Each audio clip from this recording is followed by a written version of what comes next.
es súper importante hablar sobre la verdad, de lo que somos, de lo que hemos hecho y de lo que podemos hacer en el futuro.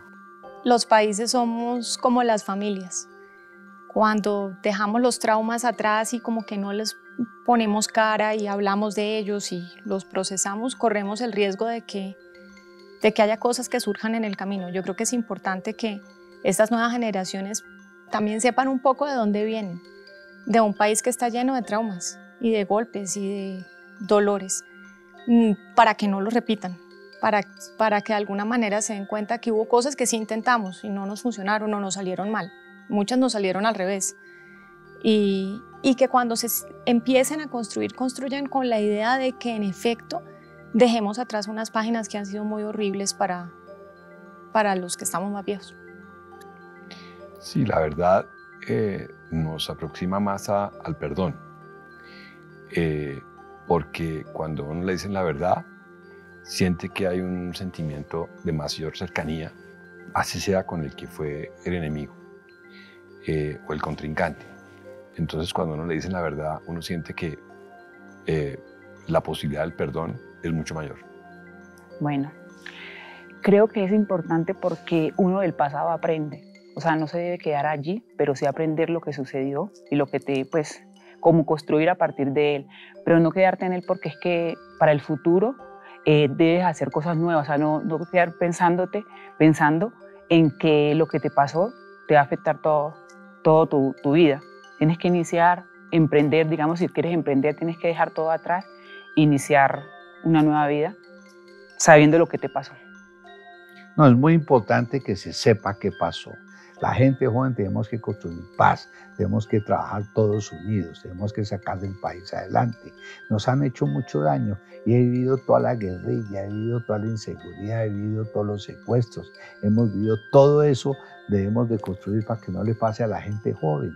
Yo diría que también es muy importante que cuando uno conoce la realidad de todo lo que pasó en las regiones, en los municipios más lejanos, yo creo que a partir de ahí podemos empezar a diseñar un nuevo país, empezar a que la gente también vuelva a soñar, la gente vuelva a tener confianza en nuestro país, a tener confianza en nuestras regiones.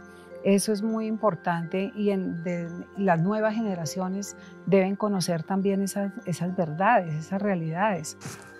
La verdad es muy importante para las nuevas generaciones, sobre todo porque nosotros no hemos podido vivir un día en paz. Yo creo que el hecho de que muchos jóvenes nos estemos poniendo la implementación del acuerdo de paz al hombro es precisamente por eso, ¿no? La esperanza de poder vivir una realidad diferente. A mí me parece lo más importante a mí en eso de la Comisión de la Verdad es que la población de Colombia y del mundo pueden escuchar varios puntos de vista. ¿Qué fue lo que pasó?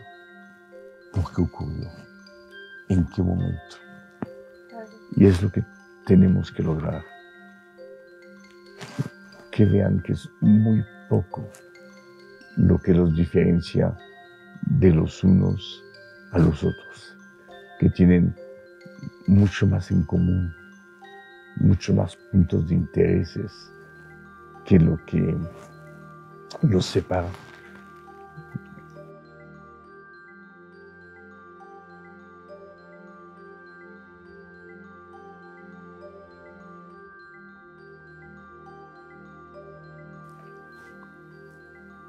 ¿Sí cometimos errores los empresarios?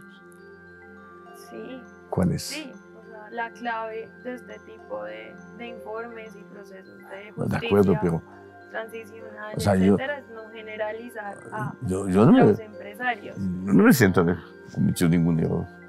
Claro, porque no se puede generalizar. Uno paga impuestos. O sea, créanme que son bastanticos. Hasta el último centavo.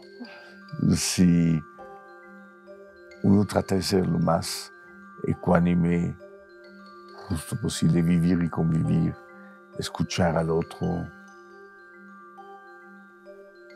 tratar de llenar las necesidades básicas y hasta un poquito más de todo el mundo, pues yo creo que ese es el rol del empresariado en el país, ¿no?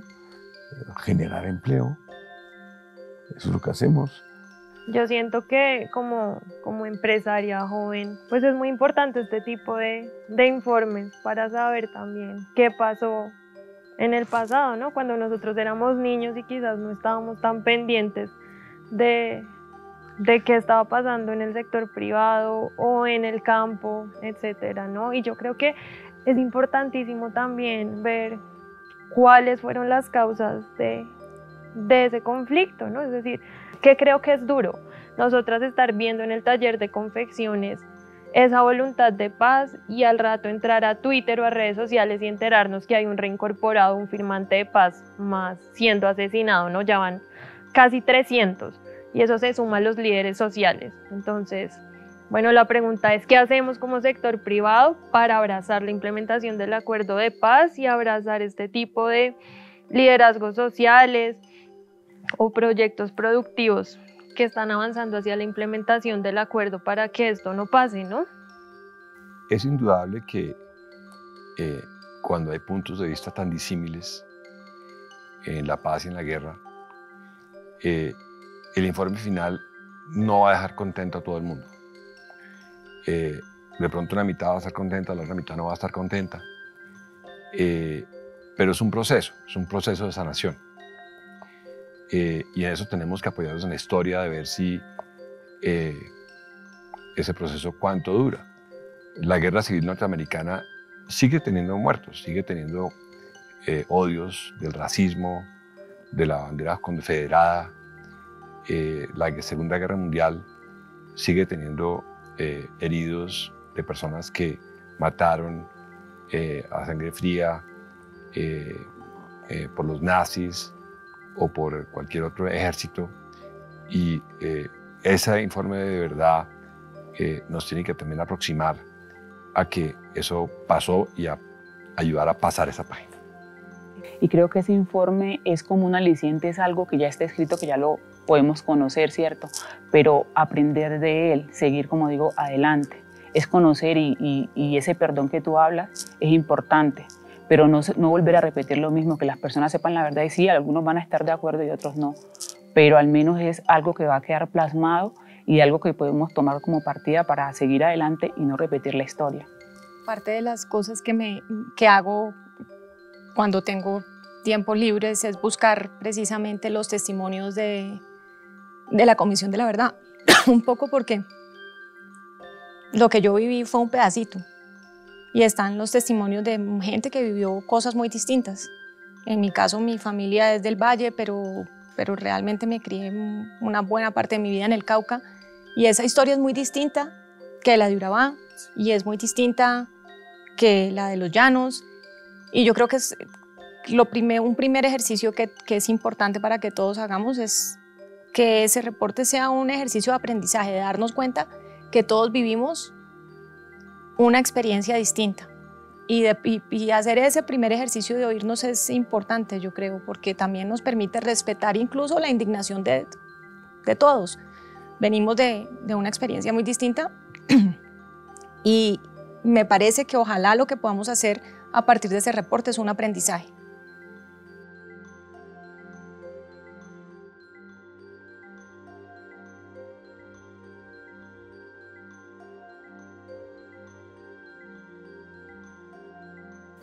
El cómo hayan actuado los empresarios, pues realmente tampoco uno lo sabe.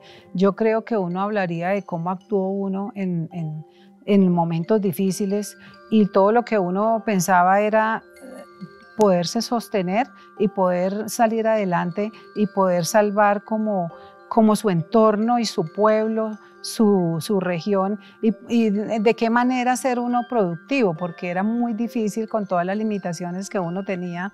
Entonces, digamos que de cierta manera y de una forma como muy inconsciente, uno en un pueblo sentía la responsabilidad que tenía que seguir con su negocio abierto y tenía que abrirlo todos los días a mirar a quién le vendía porque era pues eran momentos muy difíciles que uno ni siquiera, era una incertidumbre que uno ni siquiera sabía para dónde iba con su negocio. Uno no era ni consciente siquiera en ese momento, pero digamos que en el fondo uno lo único que tenía claro era que había que seguir luchando, y lo único que uno tiene claro en este momento es que hay que seguir la lucha. Yo no sabría decirte cómo actuaron los empresarios, eso habla la gente, pero a mí que me digan hechos, cómo actuaron. Afortunadamente a los empresarios no se acabó el país, afortunadamente a los empresarios generó empleo, afortunadamente a los empresarios se subió el per cápita, afortunadamente a los empresarios hubo impuestos, afortunadamente a los empresarios se desarrolló el país a pesar de la guerrilla y a pesar de los malos políticos, ¿sí? Y ahí generamos. Yo no sabría decirte exactamente qué hicieron los empresarios, lo único que hemos hecho es trabajar, y como todo en la vida hay de todo. En todo, hay buenos médicos, hay buenos abogados, hay malos abogados, hay malos médicos. Yo no sabría decirte exactamente qué. Ahora que no nos echen la culpa a los empresarios, la culpa es de los políticos y la culpa es de la guerrilla, todo el daño que le hicieron al país. Considero que el actuar depende de la situación en la que nos encontremos. No es lo mismo un conflicto, digamos un conflicto en una pequeña ciudad que en grandes ciudades. Entonces, dependiendo como el empresario, la visión de cada empresario, así mismo se debe actuar. Cada uno, dependiendo de la situación que vivió, el actuar, actuó, o sea, cada uno, dependiendo de la situación que vivió, así mismo actuó, pudo ver. Tenemos situaciones de personas que, digamos, tienen que desplazar, siendo empresarios, tienen que desplazar de sus lugares de vivienda y quedan sin nada. Entonces, de pronto, acudieron a una ilegalidad. Pues no es juzgar a nadie, sino ver la situación que cada uno vivió para poder así mismo enfrentar su realidad. Estoy de acuerdo contigo en que depende de la situación, porque uno a veces se halla, o en las guerras, se halla siempre al lado equivocado, de cierta manera, entre comillas, defendiendo cosas que están a favor de uno o en contra de uno. Hay una frase de Bukowski, el periodista polaco, que dice que lo peor de las guerras no son los muertos, no son las violencias, sino es el odio que queda al final. Y la pregunta es cómo evitamos ese odio después de todo lo que ha pasado, cómo nos reconciliamos en ese sentido. Yo fui de los pocos colombianos que viví el conflicto armado desde adentro, porque yo trabajé 15 años en la Cruz Roja Internacional. Yo era oficial de campo en la Cruz Roja Internacional. Yo en la mañana estaba con la FARC, al mediodía estaba con la autodefensa o con los paramilitares, y en la tarde estaba con el ELN.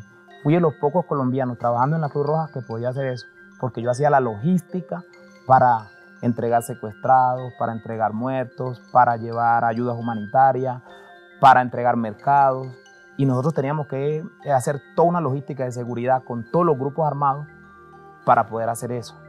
Y muchos empresarios actuaron de la forma que actuaron, ni siquiera porque quisieron, simplemente los obligaron, o hacían eso o no lo hacían. En Urabá, por ejemplo, a usted le decía, necesito una reunión en la autodefensa a tal hora en tal parte. Usted o iba o lo llevaban. No tenía otra opción. La fuerza pública no estaba para eso. Y si usted estaba en contra de ellos, simplemente lo mataban. Entonces, hay gente que pagaba impuestos obligados, que iba a reuniones obligadas, y era una circunstancia totalmente diferente. Hoy, hablar de conflicto armado en Colombia es una cosa muy diferente. A mí me amenazan en un lado, yo tengo la posibilidad de irme a otro lado fácilmente. Pero usted en Urabá lo amenazaban y tenía que pasar el cañón de La Llorona. ¿Usted por dónde se iba a ir? No tenía opción, o sea, no había opción. Por eso muchos empresarios optaron por, pues yo te pago, o sea, y está haciendo algo. Hay cosas que son legales, mas no son correctas. Yo siempre lo he dicho. Hay cosas que son legales, mas no correctas. No era correcto, no era legal pagar, pero era o era la vida de él o pagaba, o sea, no tenía otra opción en ese momento. Yo pienso, muchos empresarios actuaron por eso, porque no tenían opción en ese momento de otra oportunidad o de otra cosa. Sí, y yo creo que tal como lo dice Teófilo, parte del aprendizaje que ojalá venga del reporte y de escuchar los testimonios de muchas diferentes esquinas en este conflicto es darse cuenta de lo que se vivía en esa época, que no se parece en nada, afortunadamente. Yo no quisiera que mi hija se pueda imaginar realmente cómo eran las condiciones de vida en ese momento, pero lo que hoy parecen alternativas viables, en ese momento no lo eran. Y emitir juicios sobre muchas escogencias que en muchos casos no fueron escogencias, o eran escogencias frente a la muerte de allegados, la muerte de empleados, de colaboradores. Es decir, yo creo que llevaron a equilibrios en los que hoy, ojalá lo que podamos hacer es darnos cuenta cómo hemos llegado a un sitio mejor, donde en efecto las personas, los empresarios, todos, tenemos unas opciones distintas. Parte de lo que ese testimonio debe consagrar es unas circunstancias que ojalá el país no vuelva a vivir, porque en muchos casos sacaron conductas de los que muchos podrán no estar orgullosos, pero era lo que en ese momento estaba a su alcance.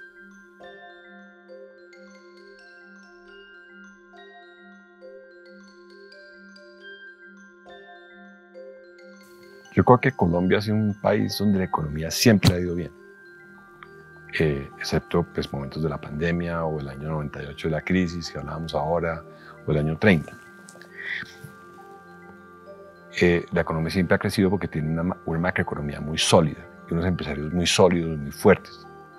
Lo importante aquí en adelante es cómo empleamos más personas y cómo los empresarios nos hacemos cargo de más temas sociales y más temas ambientales. Creo que un país sin violencia es una oportunidad grandísima para todos. Habría más oportunidades para en cualquier población, digamos, porque muchas veces la violencia es la que nos rezaga y hace que muchos jóvenes no miren un futuro promisorio, sino que se metan en la guerra y piensen que ahí está la vida de ellos. Entonces, un país sin violencia es un país de más oportunidades. Los colombianos fuimos muy críticos, o fueron muy críticos de los acuerdos de paz, muy escépticos. El plebiscito es una muestra de ello. Y por en el exterior, la idea la compraron totalmente y empezaron a vernos como un país pacificado. Y el exterior, viéndonos como un país pacificado, realmente llegaron los turistas.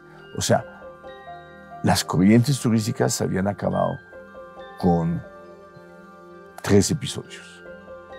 La Embajada de la República Dominicana, el golpe de gracia fue el Palacio Justicia. Unos tanques subiendo las escalinatas del Palacio Justicia, una imagen muy fuerte para el mundo entero. Y se acabó el turismo. Se acabó el turismo del exterior hacia Colombia.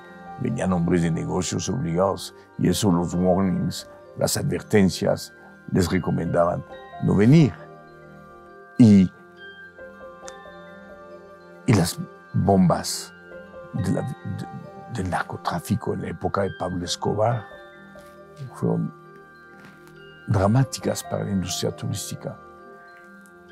Y bueno, nos habíamos recuperado antes de la pandemia, nos seguiremos recuperando y ojalá pase la pandemia rápido. De estas situaciones que tú cuentas, pues a mí nada de eso me tocó vivirlo, ¿no? Entonces, yo creo que eso es una de las razones que nos hace a nosotros ser tan abiertos con el proceso de paz y con esas ideas de dialogar, de darle un fin a la violencia, de no ser tan escépticos. Creo que eso ha sido muy importante. Y aunque se diga que pese a que el país estaba mal, la economía iba bien, la economía nos incluye a todos, ¿no? Y Colombia es un país donde las desigualdades son evidentes, donde... La economía no puede ir bien si el país le va mal. Es artificial, es absurdo. Pues esa es la economía ideal, ¿no?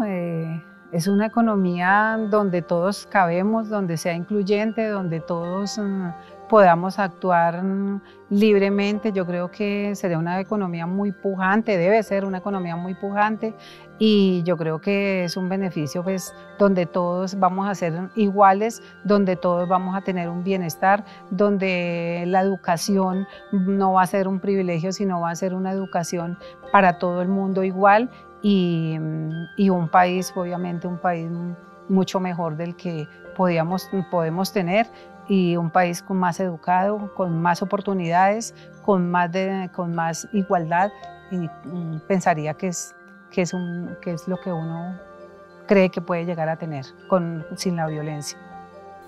Sí, un país sin violencia es como los países desarrollados.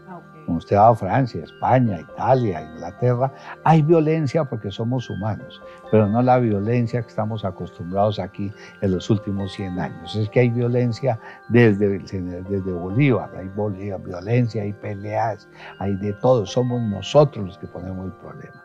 Eso es falta de educación. Tenemos que pensar en la comunidad, tenemos que desarrollar mejor gente. Tenemos que construir para la vejez de las personas, tenemos que tener mejores niños desde la educación. Entonces eso, y copiamos los países desarrollados, subir el per cápita, subir el ingreso, que tengan garantías las gentes, que puedan salir a la calle, que tengan por dónde andar, que tengan vías. Eso es lo que tenemos que ver, ¿no? Conozco 3 continentes, creo. Y yo no me sueño viviendo en otro país que no sea Colombia, yo me sueño en Colombia, yo sueño que mi país es lo más hermoso que hay. La gente, a pesar de todos los problemas que tenemos, aquí hay gente hermosa, que lo da todo por su país. Y yo me lo sueño un país súper desarrollado en el futuro, un país que estamos llegando, o sea, estamos logrando. Nos ha costado y nos va a costar mucho, porque nos va a costar mucho sacrificio, pero sé que lo vamos a lograr, sé que vamos a llegar a un desarrollo óptimo. Creo que pues, parte de este proceso es aprender que en el pasado probablemente teníamos otras generaciones equipadas con muchas cosas maravillosas y lo que no supimos fue tramitar nuestras diferencias. Y de alguna manera había como una urgencia de sentir que yo tenía razón y el otro no, y llegamos a unas alternativas muy violentas de solucionar estas cosas. Pero al punto de cómo se ve el desarrollo de Colombia, pues si eso fue lo que este país logró, en la mitad de un conflicto tan desgarrador y tan inhumanizante, porque yo creo que parte de lo que nos tocó hacer a todos era como continuar con una vida y produciendo y haciendo, mientras que pasaban unas cosas muy atroces, pues el potencial de lo que nosotros tenemos sin desgastarnos, sin desgastar toda esa energía en esa violencia, pues es gigantesco. Porque es que así lo dice la historia y lo dicen los números, el potencial, la capacidad de crear cosas y imaginarnos distintos es gigantesca, porque aquí estamos incluso a pesar de semejante conflicto tan desgarrador en el que vivimos.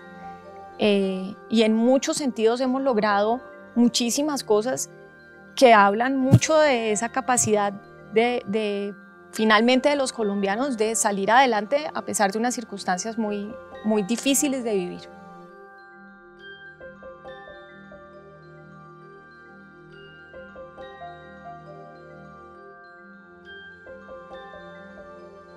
No entiendo por qué eso es lo que el papel social de los empresarios, es el papel social de todos. Claro, es una obligación. Es una obligación de todos. De todos. De los señores guerrilleros, de los señores que están en los montes peleando, los señores que están sembrando coca, los señores que tratan mal a los empleados, los señores que no pagan impuestos, los señores que no votan. El papel social de cada uno de nosotros es construir un mejor país para todos. Eso es lo que tenemos que hacer y listo. Sí, ese es, de hecho ya lo hemos venido haciendo y eso es lo que nosotros hacemos. Sí, pero mira el resultado que tenemos. Tenemos que hacerlo bien hecho, tenemos que construir mejor país para la gente. Necesitamos dejar de esas envidias, dejar todo eso, construir países mejores. Ese es el mensaje del virus que le dio ahorita al mundo. Sí. Es un mensaje que nos mandó Dios para el mundo. Y ganarás el pan con el sudor de tu frente. Haga lo que a uno le gusta y sean felices. Y construyamos un mejor país para todos, es lo que hay que hacer.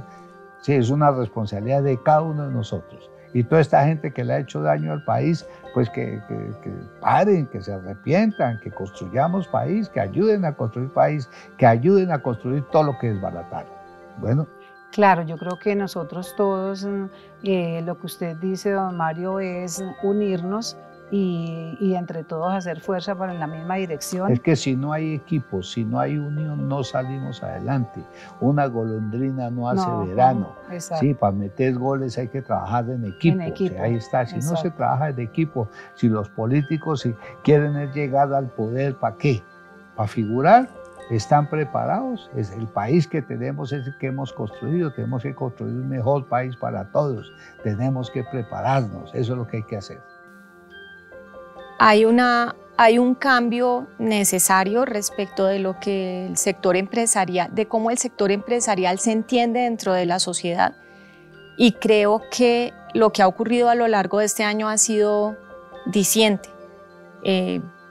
Yo vengo de Cali, esa es mi tierra, y pues si alguna ciudad se vio muy fuertemente golpeada por toda la rabia que estalló a principios de este año, pues fue Cali. Y lo que veo es precisamente un empresariado que se ha sentado a entender qué es lo que le pasaba a la gente, por qué había unas personas que no estaban involucradas quizás en dinámicas que sean las mejores para sus vidas. Y creo que parte de estos ejercicios que son fundamentales es para que de alguna manera nos demos cuenta, y lo hablamos ahorita antes con Teófilo, es en realidad todas las personas queremos lo mismo, en realidad todas las personas queremos vivir mejor. Y en realidad yo no creo que esta sea una cosa de que es que yo no quiero que otro le vaya bien y solo quiero que me vaya bien a mí, ¿no? Yo quiero que me vaya bien a mí y a mi familia, pero también quiero que le vaya bien al que está al lado mío y a todas las personas, porque al final del día, si esta cosa no la construimos juntos, no tenemos cómo salir adelante en realidad.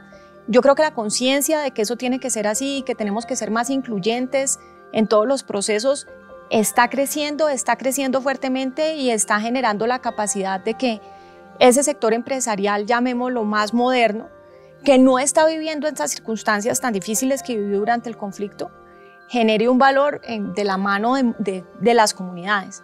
Hablamos y no progresamos. Entonces yo creo que de los graves problemas de Colombia no es tanto ni la guerrilla, ni el narcotráfico, ni los derechos humanos, ni el paramilitarismo, no.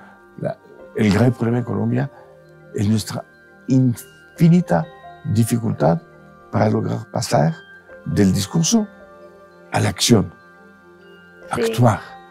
Sí, pero hay que pensar, cumplir.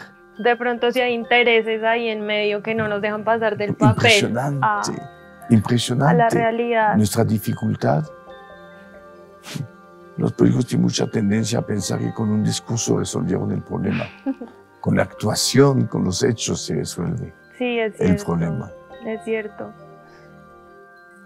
Lo primero que tenemos que hacer.